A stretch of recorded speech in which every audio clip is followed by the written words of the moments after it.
This is the Mahabharata podcast, episode 11, The Loves of King Yayati. Hello, I've been having a hard time putting this episode together. I originally planned it to be like episode 10, another 30-minute session with some commentary plus around 3 distinct stories, one on King Yayati, then 2 more about Krishna's birth and childhood. I've had some trouble with the audio as well as the language. I think maybe there's just too many characters and different details to keep track of for one episode, so I've decided to split it into 2 shorter episodes. Even if you're familiar with the story already, there are so many characters that it's difficult to keep track of it all. If you have any feelings about what works better, longer episodes with multiple stories or multiple episodes, or anything else that might help me get the story across more clearly, please visit my website and express your opinion. There's no requirement to register if you want to leave a comment, and you can always email me. The site is mahabharatapodcast.com. Thanks for your support. We left off last time with the Pandavas coming out of hiding in a big way. Bhima defeated another ogre, Arjuna defeated a Gandharva, the brothers acquired a house priest, they picked up a wife for the 5 of them, and they secured powerful alliances with the king of Panchala and Lord Krishna Vasudeva. All 5 brothers married King Panchala's daughter Draupadi, making her their corporate wife. It wasn't easy convincing him, or us, that having the 5 brothers marry a single wife was both lawful and a good idea. But the author of the story, Vyasa, stepped in once again, this time to assure us that Yudhishthira and his brothers were making the right decision. Word was quickly spreading that the Pandavas had survived the house fire in Varanavata and were now openly living with the Kuru's powerful enemy in Panchala. Soon, King Dhritarashtra and his sons would find out the news and would have to act on it. But for now, we'll leave our heroes to enjoy their honeymoon and instead get ourselves caught up with the life and career of Krishna, starting with his famous ancestor, King Yayati. As I mentioned before, Krishna's backstory is not mentioned in the Mahabharata. Perhaps the book is big enough as it is, and perhaps they expected their audience to already know about Krishna already. There is, after all, another book dedicated to Krishna's story, which is called the Bhagavata Purana, or the Srimad Bhagavata. I'll be depending on a translation of the Bhagavata Purana by Ramesh Menon for the stories and information about Krishna's childhood. What is curious about the current situation is that scholars all agree that the Mahabharata is quite a bit older than the Bhagavata Purana. I can even get a sense of that from the style of writing in the 2 books. The Mahabharata reads very much like an ancient epic. It is mostly about powerful kings smiting each other and feuds among the gods. The Bhagavata Purana is more like a medieval religious treatise. It is concerned about making arguments in favor of their line of theological thinking. But if the Mahabharata is so much older than the Bhagavata Purana, what did Vyasa expect his audience to know about Krishna, and where did he expect them to find this out? Clearly there's some pieces of the puzzle missing. Perhaps there was an oral tradition or even some other literature that is now lost. If you take the 2 books on their own terms, however, it makes a little more sense. Remember that the Mahabharata begins with the storyteller Ugrasravas entertaining the Brahmins in the Naimisha forest. He tells them that he just came from a snake sacrifice, where he overheard the Mahabharata. The composer, Vyasa, had instructed his pupil to recite the tale to King Janamejaya. The Bhagavata Purana begins with the same scene, Ugrasravas and the Brahmins in the Naimisha forest. There's no mention whether this is after he's already recited the Mahabharata or before, or whether this is a completely different episode. But the Brahmins ask him where the story came from and then ask him to recite it to them. Ugrasravas tells them that the Bhagavata Purana was also composed by Vyasa and was first recited by Vyasa's son to King Parikshit. Now, the reason Janamejaya was having a snake sacrifice was because his father, Parikshit, had died of snakebite. In this tale, King Parikshit did not resist his fate. Instead, he spent the last 7 days of his life in meditation by the Ganges, awaiting death. It is during this period that Vyasa's son, Sri Suka, recited the Bhagavata Purana. This would all imply that the Bhagavata Purana was revealed before the Mahabharata, so it all makes sense so far. The only detail that makes me uncertain whether I'm reading it correctly is that Ugrasravas describes other retellings over the course of hundreds of years before he got to the Naimisha forest and told it to us. Unless Janamejaya was many hundreds of years old, I'm not sure how to reconcile this with the fact that Ugrasravas had just been to his snake sacrifice before telling the Mahabharata. In any case, the best frame to keep in mind for this story would be of a doomed King Parikshit awaiting his death and hearing the story of Vishnu's many avatars leading up to Krishna's life on earth. Another important frame for this book is that its composition takes place at the dawning of the Kali Yuga, or Dark Age. This age, in which we, not surprisingly, are in the middle of, technically began on the day of Krishna's death, The one good thing in an otherwise bad situation is that the Kali Yuga is the one time where simple devotion to Krishna, called bhakti, is all it takes to attain salvation. That is the ultimate theological point of the Bhagavata Purana.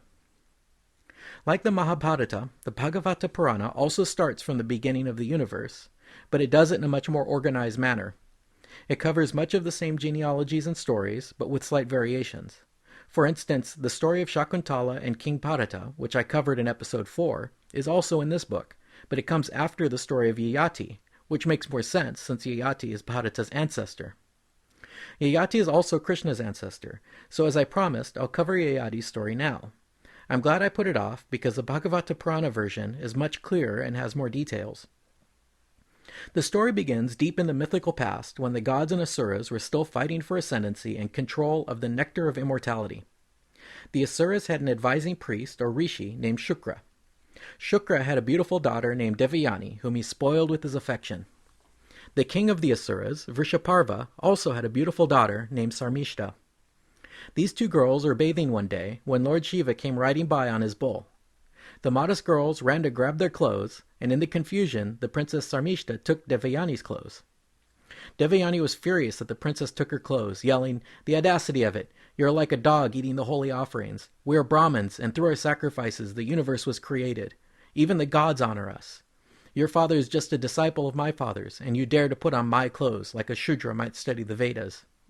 Sarmishta was not used to being addressed like this, and replied, "You dare talk to me like this? You're like the family's watchdog living off our crumbs." The princess then called on her handmaidens, and they stripped off Devayani's clothes and threw her into a well. Devayani was trapped. At this time, the king of the humans was Yayati, and he was in these same woods while hunting. He grew thirsty and happened by this well. He saw the beautiful Rishi's daughter trapped there naked. He pulled off his cloak and threw it down to her, and then took Devayani by her right hand and drew her out of the well. The traumatized girl fell instantly in love with Yayati, saying, "Since you have taken my hand in yours, let no other man take this hand. The Lord Shiva passed this way, and I ended up in a well, so you could rescue me. It is surely fated that we be together." Yayati was uncertain because Kshatriya men were not supposed to wed Brahmin women, but considering her great beauty, he was easily convinced. He had fallen in love with her. Devayani had not forgotten her grudge, however, and she went back to her father and complained about the princess's insolence. The Rishi Shukra must have been fed up over the whole thing because he decided to resign and left in a huff. The king of the Asuras badly needed this Rishi back to help in the war, so he went off in pursuit of his guru. King Vrishaparva prostrated himself before Shukra and begged for his return. Shukra said, "Do whatever my daughter asks you to atone for what Sarmishta did. I will not let her shame go unanswered." Vrishaparva readily conceded and turned to Devayani to see what she desired. Devayani said, "When I get married, your daughter Sarmishta must go with me as my maid, along with all the handmaids who helped her to humiliate me." Vrishaparva clearly depended heavily on this sage's assistance because he did not hesitate. He agreed that his daughter should become Devayani's servant. Shukra never denied his daughter anything, so he also agreed to allow her to marry the human king Yayati. Just before the wedding, however, he warned Yayati that his daughter was very jealous, and so he'd better not even think of having an affair with Princess Sarmishta.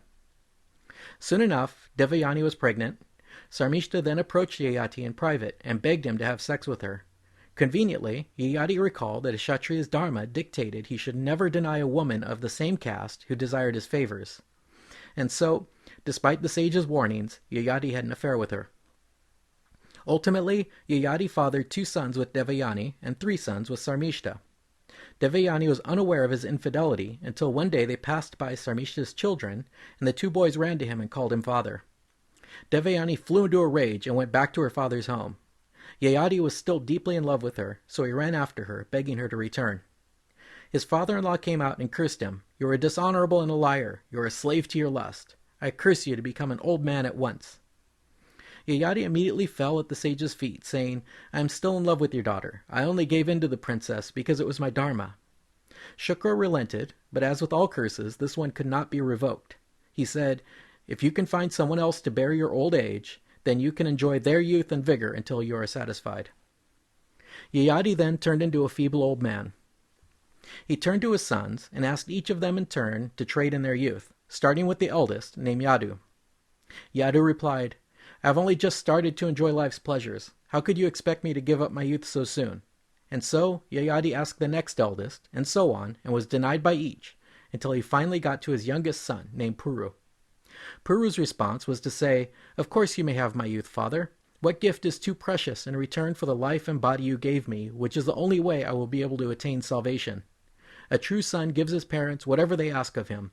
He who will not obey his father is not fit to be called his son. Rather, he should be called his excrement." And so, Yayati was returned to his youthful vigor, and his son Puru was left an old man. This lasted for 1,000 years, while Yayati enjoyed every pleasure with his lovely wife. During the course of these 1,000 years, Yayati gradually became jaded with the life of pleasure. He started to give up his desires one by one, and was revolted by sensual pleasures. Yayati explained his feelings to Devayani by telling a story. Yayati told the story of a horny goat who lived in the forest, grazing the lush grass and living free. One day he heard the bleating of a female goat who he discovered had fallen into a well. The billy goat used his horns to dig her out. As he drew her out of the well, he saw that she was very beautiful. They set to rutting directly. He mounted her repeatedly and was never tired of mating. One of the other ewes approached him, and, being a slave to lust, he mounted her as well. When the first ewe discovered what he had done, she left him and returned to her master's house, heartbroken. The billy goat followed her home and bleated piteously, begging her to come back to him. He tried mounting her, but she just butted him in rage. Her owner, a Brahmin, was annoyed by this impudent goat, so he seized a knife and castrated the billy goat. When she saw her lover had been rendered impotent, the ewe began wailing. The rishi, out of pity for his ewe, used his magic to restore the billy goat's testicles. The two goats then resumed mating and were never satisfied. Yayati said to Devayani, "Lovely wife, I am just like that goat, as pathetic as he was, for I have been infatuated with you all these years, thinking only of pleasure and never giving a thought to my soul. Only when a man is unmoved by attachment or enmity does he discover calm and happiness. I have decided I will give up all my cravings and surrender my heart and soul to the Lord. I will leave this place and roam the forest, relinquishing all my vanity." Yayati then went straight to his youngest son Puru and gave him back his youth. He made his eldest 4 sons, each kings of a portion of the realm, but he made Puru the emperor of the whole world. Yayati then departed for the forest to become a sannyasi, or renunciate. Devayani was inspired by her husband's change of heart, and she too took up a life of renunciation. So, King Yayati had 5 sons, 2 by Devayani and 3 by Sarmishta. The eldest, Yadu, was Devayani's son. Thus, he was descended from the rishi Sukra on his mother's side. Yadu was the ancestor of a line of kings that eventually led to Krishna. Krishna's people are sometimes referred to as the Yadavas or Yadus. Yayati's youngest son, Puru, was a son of Sarmishta. Therefore, he descended from the Asuras on his mother's side. His descendants are called the Pauravas, and that line eventually led both to the Pandavas and the Kauravas. Even though Puru was the youngest son, you might say that his descendants are the imperial or senior branch of the family, while perhaps something spiritual or Brahmanic might be read into the descendants of Yadu. As I said at the start of this episode, I'm going to end it here and pick up with Krishna's story next time. I'm also interested in any ideas on how to promote this show. I'd love it if you're to pass the word on, and also let me know if you have any suggestions on how to reach out to people who would be interested in following this podcast. Please visit my website, mahabharatapodcast.com, and leave me a message. Check out my show summaries and a goofy animation I did of Krishna throwing his chariot wheel at Bhishma's head. Thanks for listening.